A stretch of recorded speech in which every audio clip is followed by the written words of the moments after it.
Hello there, you're watching All 24 News, World News Program. I'm your host, Greenfield Zachary, and these are tonight's top stories. Zionist warplanes carpet bomb Khan Yunis, 57 dead, half of them children. Hamas warns, this isn't a siege anymore, it's extermination.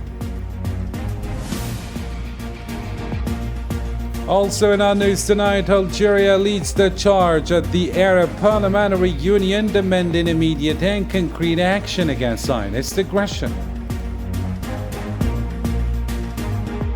Coming up as well, alarming claims of deep Zionist infiltration in Morocco. Activists slammed the Mahsen for collusion, calling normalization an authoritarian imposition and a national betrayal. And later on in Libya, the UN reports key progress on election disputes as talks move forward. Lawmakers push for a new unity government and joint presidential and parliamentary elections. Stay with us, the full reports are straight ahead.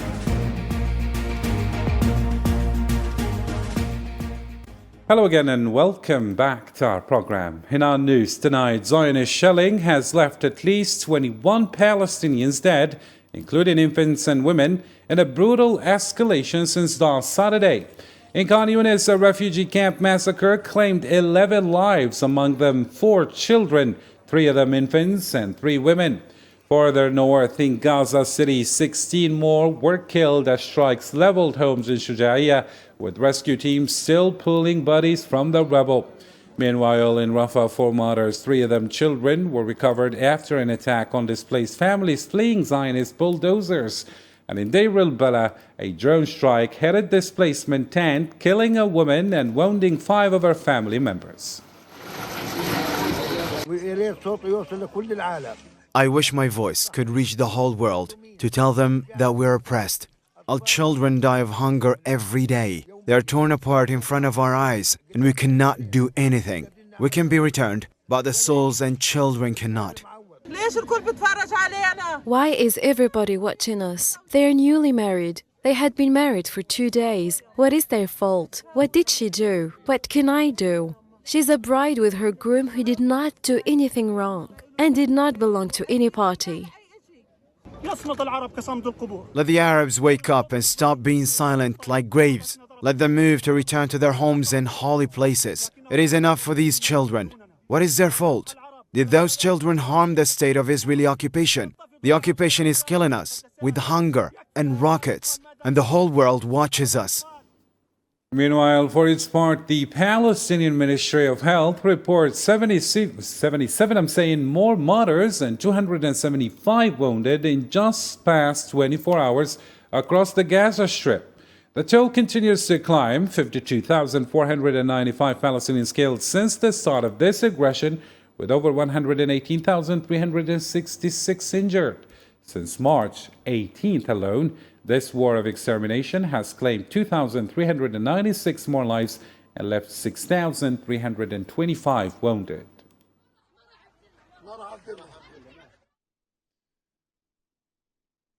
In another tragic story, a 4-month-old Palestinian baby girl has died of starvation in Gaza City as occupation blockade continues to choke off vital aid.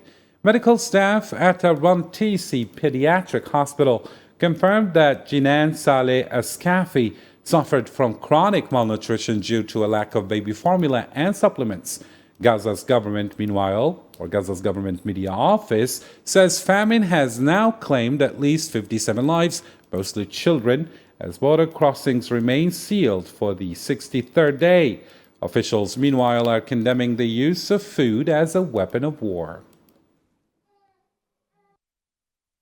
This catastrophic reality reflects a fully fledged crime of genocide being committed by the Israeli occupation before the eyes of the world, amid disgraceful international silence and active participation in the suffering of an unarmed people.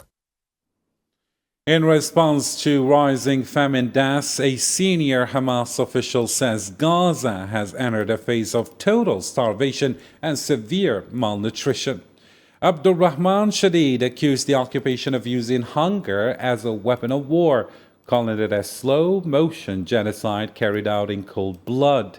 He described Gaza as an open air prison where people are dying from both disease and deprivation. Shadid stressed the siege violates international humanitarian law and the Geneva Conventions, urging immediate global intervention. تواجه غزة اليوم واحدة من أسوأ الكوارث الإنسانية في العصر الحديث. Gaza is facing one of the worst humanitarian disasters of our time, entering a phase of total famine, marked by widespread acute malnutrition, particularly among children and infants. This crisis is a direct result of the strict Zionist blockade preventing the entry of medicine and humanitarian aid. The Zionist occupation has effectively turned Gaza into an open-air prison, where civilians are being starved in what amounts to a deliberate act of genocide, carried out in cold blood before the eyes of the world. Starvation is being used as a systematic weapon of war to break the will of the Palestinian people, in clear violation of the Geneva Conventions and international humanitarian law. Meanwhile, the United Nations and the international community limit their response to hollow condemnations, remaining shamefully silent and powerless in the face of this ongoing crime. في ظل صمت مريب وعجز عن وقف هذه الجريمة المتواصلة. And cut off from food aid, thousands of families in Gaza are now scavenging through garbage just to survive, with nothing but spoiled scraps and sewage-soaked streets. Civilians are living through an unprecedented humanitarian catastrophe. Let's find out more about this story with Islam Said in this report. From north to south, famine is tightening its grip across the Strip. Bread is now a luxury in Gaza, and feeding children a miracle. Niveen Abu Arar, a mother of 8 children, displaced from Rafah, returns to her tent empty-handed once again. We went there, but we couldn't even find a plate of rice for our children. How long can life go on like this? We're slowly dying. There is no more milk, so I replace it with water. I used to manage with a bit of sugar, but that's gone too. I give her water, she drinks it, and eats whatever I can find at the charity kitchen, if I'm lucky enough to get any. There's no more milk, not even sugar, just water, and perhaps a portion from a charity canteen, if she's lucky. Across the Strip, countless families now scavenge through garbage, trying to find what aid can no longer provide. Hisham, once a bread seller to livestock owners, now scavenges for his own family. I collected these pieces of bread from the trash. I go to the dump looking for moldy bread. I used to sell a sack for 10 shekels to feed the animals, but now, if the bread is even slightly edible, we eat it ourselves. We suffered from stomach and intestinal problems from eating this bread. My kids are sick. I'm sick too, but we have no other option. With food almost entirely cut off for nearly 60 days, the humanitarian crisis in Gaza has reached a breaking point. Milk, bread, eggs, gone. Hunger has taken hold of a population, besieged and forgotten. And as calls grow louder to lift the blockade, on the ground, the weight continues, and so does the suffering. On the occasion of World Press Freedom Day, the Islamic resistance movement Hamas confirmed the martyrdom of 212 Palestinian journalists since the start of the Zionist aggression on Gaza. In a statement issued Saturday, Hamas condemned the deliberate targeting of journalists, describing it as part of a broader strategy of repression and ethnic cleansing. The movement accused the Zionist entity of orchestrating these attacks as part of its ongoing plan of genocide, underscoring the true nature of the occupation.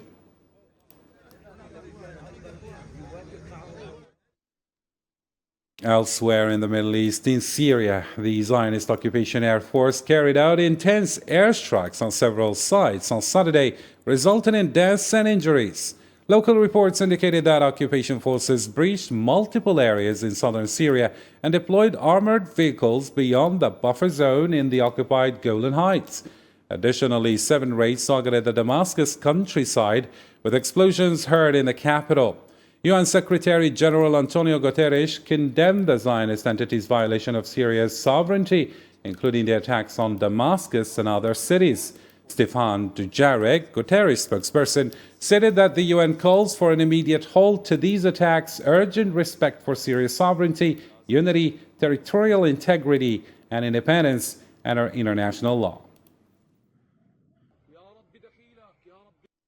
And in Yemen, Houthi-affiliated media reported that U.S. warplanes launched a series of airstrikes early Saturday morning, targeting districts in El Jouf and Amran, located north of Sana'a.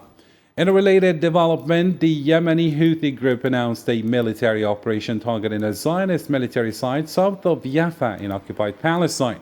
Houthi military spokesperson Yahya Sariyah confirmed that the operation was executed using a Palestine II hypersonic ballistic missile, which successfully hit its target, according to a video statement released on Saturday.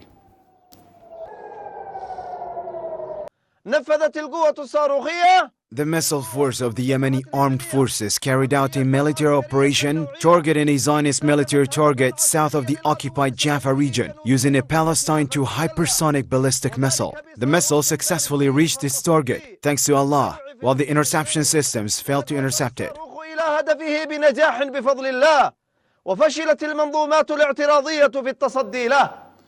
Shifting focus to another story now. At the 38th Conference of the Arab Parliamentary Union, Algeria emphasized the need for the Union to become a more effective tool for coordination, enabling the creation of unified positions, as well as practical legislative and solidarity initiatives. Let's get the details with Salman Esseb now. Amid growing instability in the region, Algiers has become the stage for renewed Arab unity. Delegates from across the Arab world gathered for the 38th Conference of the Arab Parliamentary Union, hosted at the International Conference Center. Themed around the Arab world's role amid international transformations, the conference comes at a critical time as threats multiply and humanitarian crises deepen.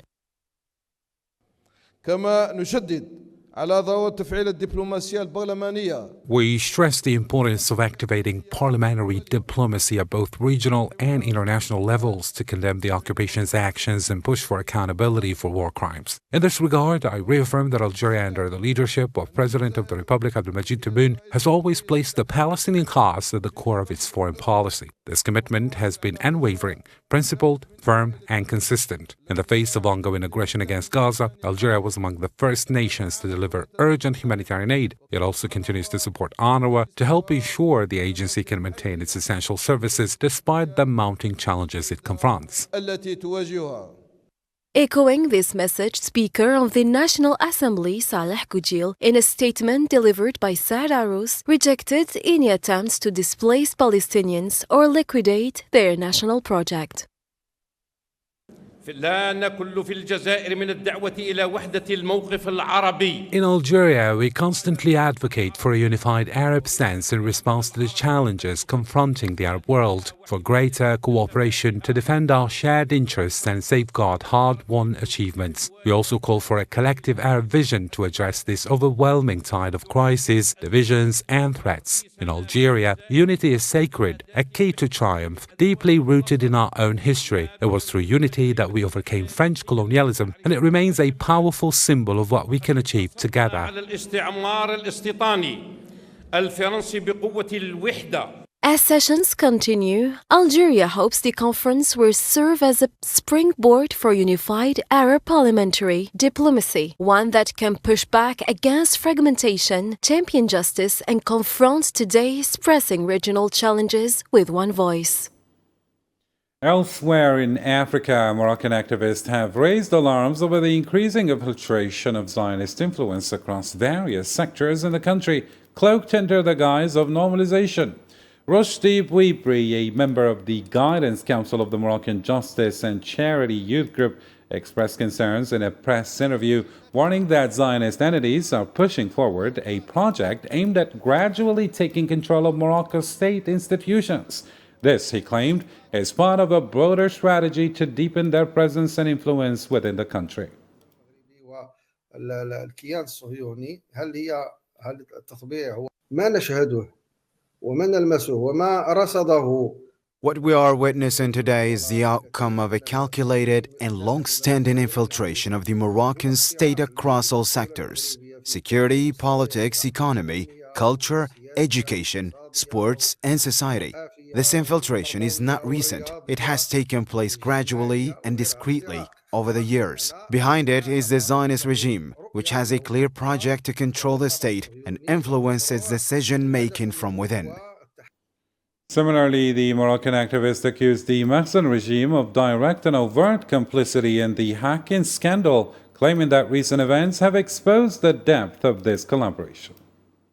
بطبيعة الحال هناك تواطؤ واضح جدا. There is clear complicity from the Moroccan political system, including parts of the political, economic, and cultural elite. This has become increasingly evident through various events. By God's grace, a strong wave has temporarily halted this exposed and globally visible system. In Morocco, the state has been infiltrated, and this Zionist infiltration is now extending beyond the state into society, using associations, media outlets, and other channels to penetrate deep societal structures. And in another regional development, the Union of Sahrawi Journalists, Writers and Authors has exposed Morocco's ongoing crackdown on press freedom in occupied Western Sahara. Over the past 20 years, more than 300 international journalists have been expelled or barred from entering the region. In a statement marking World Freedom of Expression Day, the Union condemned Morocco's persistent human rights abuses and its efforts to suppress independent reporting. It also highlighted the deportation of 313 activists, journalists, and parliamentarians, accusing the Moroccan regime of using a military and media blockade to silence opposition. Meanwhile, the Union of Sahrawi Journalists, Writers and Authors has accused Morocco of organizing paid visits for journalists and content creators to promote its colonialist agenda in Western Sahara. The union claims that these visits aimed at presenting a pro-Moroccan narrative deliberately misrepresent the Sahrawi issue. This tactic, they say, is part of a broader propaganda campaign to silence advocates for Sahrawi rights and target online platforms that expose human rights violations in the occupied region. Elsewhere in Africa, the United Nations Support Mission in Libya this time has announced that its advisory committee has reached an agreement on key recommendations to resolve contentious issues in the country's electoral framework. The UN mission confirmed that the committee's final report is being revised and will be published soon. These recommendations are seen as crucial for securing a political agreement, paving the way for elections and helping to unify Libya's divided state institutions.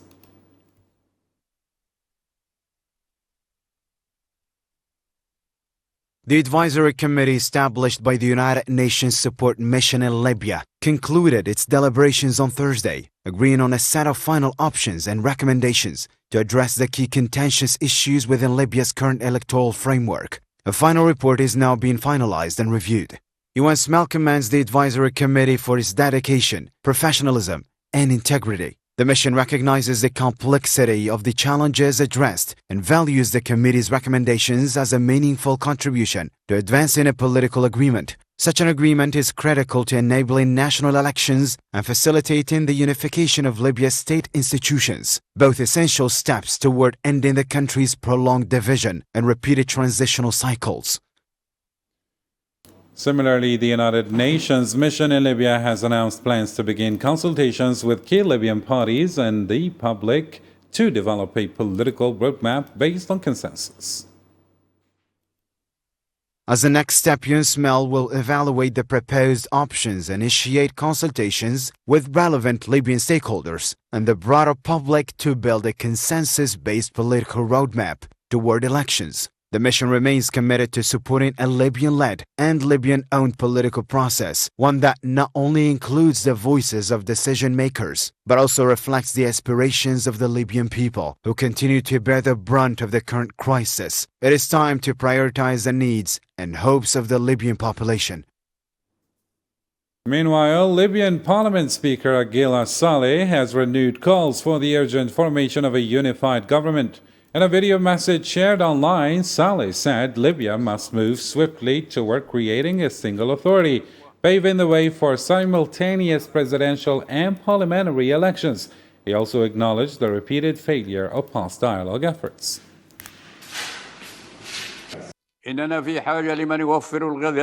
in need of those who provide food, medicine, electricity, water, education, and salaries first. This is the role of the executive authority. As long as it is possible to organize parliamentary elections, then it is certainly possible to hold presidential elections as well. And doing both on the same day is sufficient to grant Libyans their right to elect their president and their parliament. Moreover, the formation of a unified force has nothing to do with the elections.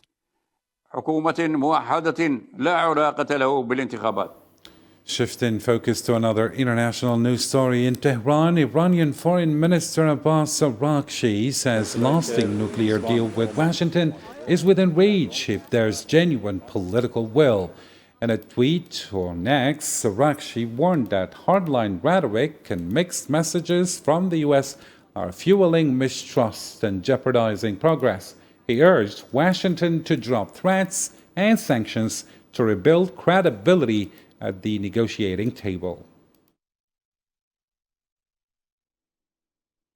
In other topical story, tensions spike ahead of Russia's Victory Day. Ukrainian President Volodymyr Zelensky has rejected a Russian ceasefire offer, citing security concerns for foreign guests attending Moscow's military parade.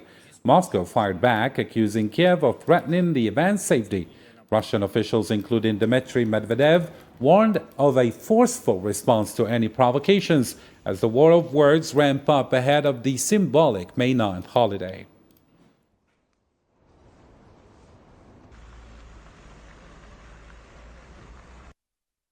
Zelensky is threatening the physical safety of veterans who will attend military parades and celebration on this sacred day. His statements are, of course, a direct threat.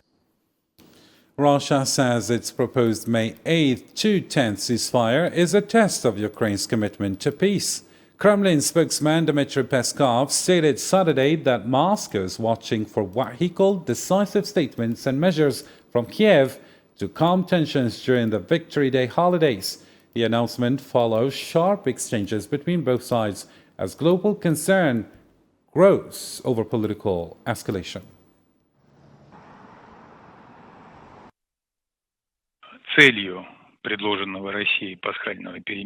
The aim of the Easter ceasefire proposed by Russia, likewise the current initiative to proclaim a ceasefire for the festive days on May 8, 10 and 9.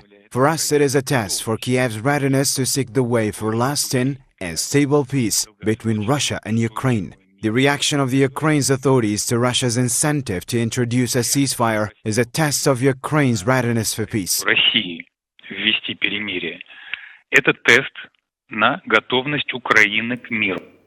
Meanwhile, Ukrainian President Volodymyr Zelensky says he and US President Donald Trump agree that a 30-day ceasefire with Russia is a key first step, toward peace.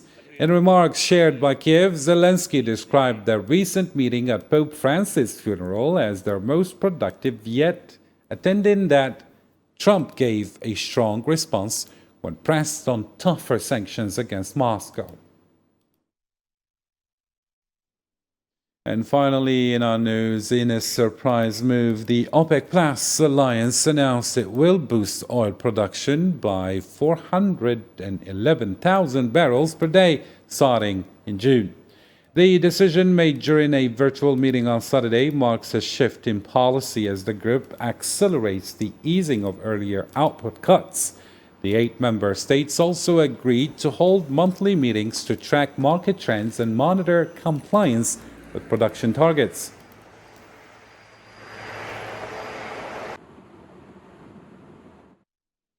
And with this, ladies and gentlemen, we reach the end of our program for tonight. For more updates and catching up on any part you missed, our social media platforms as well as our website are always under your service. Thank you for tuning in. Until next time, have a good one.